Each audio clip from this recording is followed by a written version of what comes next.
मुंबई का मतलब film industry ही तो नहीं है ना, उसके अलावा भी यूपी, बिहार, झारखंड, राजस्थान के लोग जाते हैं वहाँ रोजगार करते हैं। लेकिन आपको क्यों मिर्ची लग जाती है जब योगी सरकार, उत्तर प्रदेश की योगी सरकार ये बात कहती है कि हम फिल्म इंडस्ट्री यहाँ बनाएंगे और कचरे को साफ करेंगे। महाराष्ट्र में फिल्म इंडस्ट्री में कचरे भरे पड़े हैं, वो गिरोह बना के जो काम कर रहे हैं, खान मार्केट है, जौहर कैंप है, भट्ट कैंप है, उनके ऊपर एक के बाद एक नए नए खुलासे होते जा रहे हैं, उनके चेहरे बेनकाब होते जा रहे हैं। तो आपको बिलबिलाहट होने लगी है क्योंकि आपके यहाँ अटैची नहीं पहुँच रही है। वही उद्धव ठाकरे एक जांच अधिकारी को क्वारंटाइन की बात करते हैं, जबकि आज तक का राजीव सरदेसाई जैसा भड़वा पहुँचता है वहाँ पे इंटरव्यू लेने तो उसको इंटरव्यू मिल जाता है।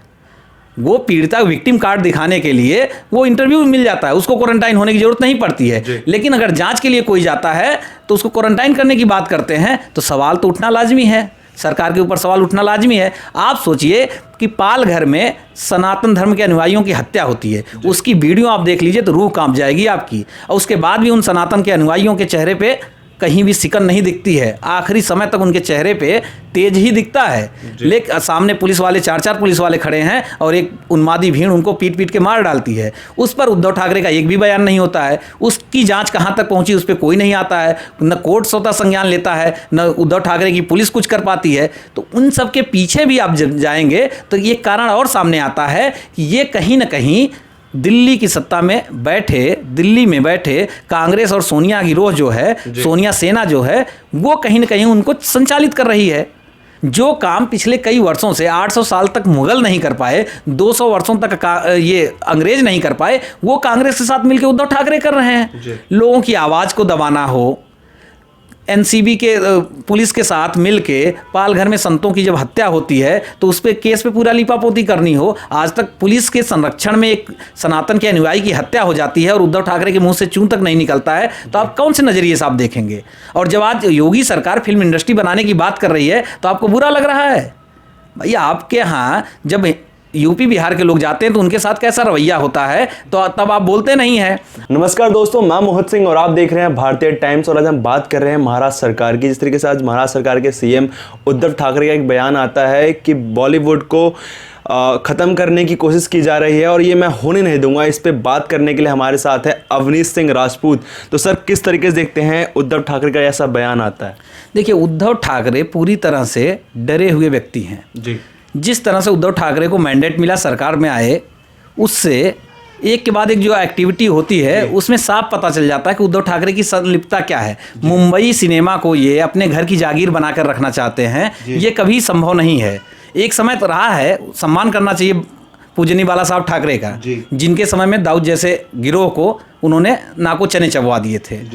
जो फिल्म इंडस्ट्री में उगाही होती थी उसके खिलाफ इन्होंने आवाज़ उठाई थी। लेकिन जब से कांग्रेस के साथ गठबंधन करके उद्धव ठाकरे ने सरकार बनाया, उसके बाद से इनका एजेंडा रहा है कि किस तरह से राष्ट्रवाद की आवाज़ दबाई जाए, किस तरह से हिंदुत्व की आवाज़ दबाई जाए। आप सोचिए कि यही उद्धव ठाकरे कभी शिवसेना के नाम पर जो वीर शिवाजी की बात होती थी, रानी लक्ष्मीबाई की बात होती थी, आज इसी उद्धव ठाकरे के गिरोह में जो आसपास के लोग हैं वो कैसी गिरी हुई हरकत कर रहे हैं।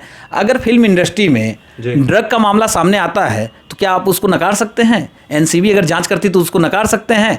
भाई स्वीकार करिए कि अगर फिल्म इंडस्ट्री में गलत लोग हैं, गंदे लोग हैं, तो उनको किनारे लगाइए, अच्छे लोगों को मौका दीजिए। आप कभी तय नहीं कर सकते हैं इस बात को कि फिल्म इंडस्ट्री को आप कोई तबाह करने वाला, कौन तबाह करेगा? आप योगी जी से डर गए हैं क्या? योगी जी अगर उत्तर प्रदेश में फिल्म इंडस्ट्री बनाने की बात करते हैं तो उसमें गुनाह क्या है? भाई आज हिंदी भाषी क्षेत्रों में राजस्थान, उत्तर प्रदेश, मध्य प्रदेश, बिहार, झारखंड, छत्तीसगढ़ जैसे क्षेत्र हैं, अगर वहाँ के उभरते हुए कलाकारों को नोएडा और यूपी में फिल्म बनाने का मौका मिले, उनके अभिनय का मौका मिले, तो लोगों को रोजगार भी मिलेगा। एक बड़े पर्दे पे उनकी जो अभिनय की कला है वो लोगों के सामने आएगी। आपको लगता है कि आपकी रोजी रोटी बंद हो जाएगी मुंबई से अगर चला आएगा? भाई जब आप दलदल में हैं, कीचड़ में धंसे हैं, तो आप कीचड़ या तो साफ करिए या तो नहाइए, या तो आप उसी में पड़े रहिए, पड़े पड़े सड़ जाइए। अगर कोई आपको नया प्लेटफॉर्म दे रहा है तो लोग उसके प्रति उसका रुझान तो रहेगा ही।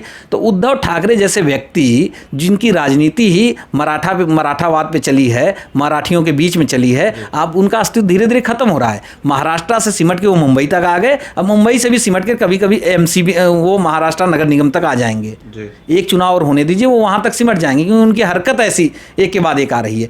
जो काम पिछले कई वर्षों से 800 साल तक मुगल नहीं कर पाए, 200 वर्षों तक ये अंग्रेज नहीं कर पाए, वो कांग्रेस के साथ मिलकर उद्धव ठाकरे कर रहे हैं। लोगों की आवाज को दबाना हो, एनसीबी के पुलिस के साथ मिलके पालघर में संतों की जब हत्या होती है तो उस पे केस पे पूरा लीपापोती करनी हो, आज तक पुलिस के संरक्षण में एक सनातन के अनुयायी की हत्या हो जाती है और उद्धव ठाकरे के मुंह से चूं तक नहीं निकलता है, तो आप कौन से नजरिए से आप देखेंगे? और जब आज योगी सरकार फिल्म इंडस्ट्री बनाने की बात कर रही है तो आपको बुरा लग रहा है? भैया आपके यहाँ जब यूपी बिहार के लोग जाते हैं तो उनके साथ कैसा रवैया होता है, तो तब आप बोलते नहीं हैं। आज यूपी बिहार के लोग अपने पैरों पे खड़ा होना चाहते हैं, खुद के अपने डेवलपमेंट करना चाहते हैं, फिल्म इंडस्ट्री बनाना चाहते हैं, तो आपको लगता है कि आपकी पैरों के नीचे से जमीन खिसक रही है। तो ऐसे में माननीय उद्धव ठाकरे जी, आपको ध्यान देना होगा कि कोई हाथ पे हाथ रख के नहीं बैठेगा, कोई आपका गुलाम नहीं है। आप सत्ता में है, सत्ता में बने रहिए, 5 साल सत्ता रहेगी, उससे ज़्यादा नहीं रहेगी, लेकिन जनता की आवाज़ को जब आप दबाएंगे, जनमानस की बातों को आप जब नकारेंगे, तो आपके खिलाफ विद्रोह होगा। और वो विद्रोह हो चुका है। फिल्म इंडस्ट्री उसका एक उदाहरण है। फिल्म इंडस्ट्री में वो विद्रोह का बिगुल बच चुका है। आज कंगना रनावत की बात ले लीजिए, कंगना रनावत ने जिस तरह से राष्ट्रवाद की आवाज़ उठाई, सनातन की आवाज़ उठाई, सेना की बात करती है, शौर्य की बात करती है, उस पर आप बिलबिला जाते हैं। एक शेरनी से आप डर गए तो कौन सा आप महाराष्ट्र का सरकार चलाएंगे? आप बताइए। सत्ता में बने रहने का आपका अधिकार है और उसके खिलाफ FIR करते हैं। मुंबई का मतलब फिल्म इंडस्ट्री ही तो नहीं है ना, उसके अलावा भी यूपी बिहार झारखंड राजस्थान के लोग जाते हैं, वहाँ रोजगार करते हैं। लेकिन आपको क्यों मिर्ची लग जाती है जब योगी सरकार, उत्तर प्रदेश की योगी सरकार ये बात कहती है कि हम फिल्म इंडस्ट्री यहाँ बनाएंगे और कचड़े को साफ करेंगे? महाराष्ट्र में फिल्म इंडस्ट्री में कचड़े भरे पड़े हैं। वो गिरोह बना के जो काम कर रहे हैं, खान मार्केट है, जौहर कैंप है, भट्ट कैंप है, उनके ऊपर एक के बाद एक नए नए खुलासे होते जा रहे हैं, उनके चेहरे बेनकाब होते जा रहे हैं। तो आपको बिलबिलाहट होने लगी है क्योंकि आपके यहाँ अटैची नहीं पहुँच रही है। आज जनता के सामने ये चीज़ें जब सामने आ रही हैं कि ये कितने गिरे हुए लोग हैं और जनता उसका रिएक्ट भी कर रही है। आप छोटा सा एग्जाम्पल देखिए कि सड़क, भट्ट कैंप की एक मूवी आती है सड़क 2, सड़क 2 का लाइक जितना नहीं आता उससे ज़्यादा डिसलाइक आते हैं। तो उससे साफ पता चल जाता है कि जनता आपके खिलाफ हो चुकी है। अब ऐसे लोगों को नकारेगी जनता जो दलदल में धंसे हैं, जो ड्रगिस्ट हैं, जो रेपिस्ट हैं, जो इनकी गोद में खेल रहे हैं। ऐसे लोगों को जनता नकार देगी। और हमारे ही पैसे से आप धनवान बने हैं ना, आपकी अय्यासी हमारे पैसे से चल रही है। जब हम अपनी जेब से 500 रुपये निकाल के किसी मल्टीप्लेक्स का टिकट लेते हैं और आपकी मूवी देखते हैं, उसके दम पे आप अय्यासी करते हैं। आप बताइए कि इतने पैसे आपने आज तक बनाए मुंबई के लिए, छोड़िए वहाँ की आप जनता के लिए क्या किया? फिल्म इंडस्ट्री में देख लिया जाए, सोनू सूद एक नाम किनारे अगर हटा दिया जाए, उसके अलावा आमिर खान, सलमान खान, शाहरुख खान, किसी का भी आप नाम ले लीजिए, इस कोविड-19 के पीरियड में कितने लोगों के लिए सहायता किए हैं वो। आप सोनू सूद एक नया महानायक बन के उभरा है, उसको विलन भले लोग कहें, लेकिन रियल हीरो, रियल लाइफ का हीरो वो था। आप आमिर खान को अपना रियल हीरो बनाएंगे, सलमान खान को अपना बनाएंगे, तो ये बहुत ही बदकिस्मती की बात आपके लिए है। भाई जब आप हमारे बुरे समय में हमारे साथ नहीं थे तो आपको अच्छे समय हमने दिया और आप हमारे बुरे समय में खड़े नहीं हो रहे हैं, तो आपको क्यों कोई चाहेगा? आपकी फिल्में क्यों कोई देखेगा? तो उसका जनता का जो गुस्सा है वो आपके जो YouTube के माध्यम से आ रहे हैं, आपके ट्रेलर आ रहे हैं, उसको डिसलाइक करके जनता ने दिखा दिया कि आपकी औकात क्या है, सड़क की औकात क्या है। वो सड़क पे जनता उनको लाके दिखा दी है। सर एक तरह से देखा जाए तो उद्धव ठाकरे उस वक्त नहीं बोलते जब सुशांत केस पे उन्होंने एक शब्द नहीं बोला, ना कंगना के साथ जो अत्याचार हुआ उस पर भी नहीं बोला, मदन शर्मा उन पे भी एक शब्द नहीं बोला, और इस तरीके से बयान आता है, इसको कैसे देखते हैं आप? देखिए, उद्धव सरकार सुशांत सिंह राजपूत के कथित आत्महत्या मामले में इसलिए भी नहीं बोलती है कि उसको पता है कि जब जांच की आंच पहुंचेगी तो ये मातोश्री में बैठे बेबी पेंगुइन तक जाएगी जी। बेबी पेंगुइन इसमें पूरी तरह से फंसेगा। इसके पहले दिशा साल्यान वाला केस आप देख लीजिए, जो भी हो, रेप पार्टी होती है, किस तरह से ड्रग की सप्लाई महाराष्ट्र में होती है और उसमें संलिप्तता किस तरह से राजनीतिक लोगों की रहती है, उससे साफ जाहिर होता है कि जांच की आंच इनके लपेटे में ही आएंगे।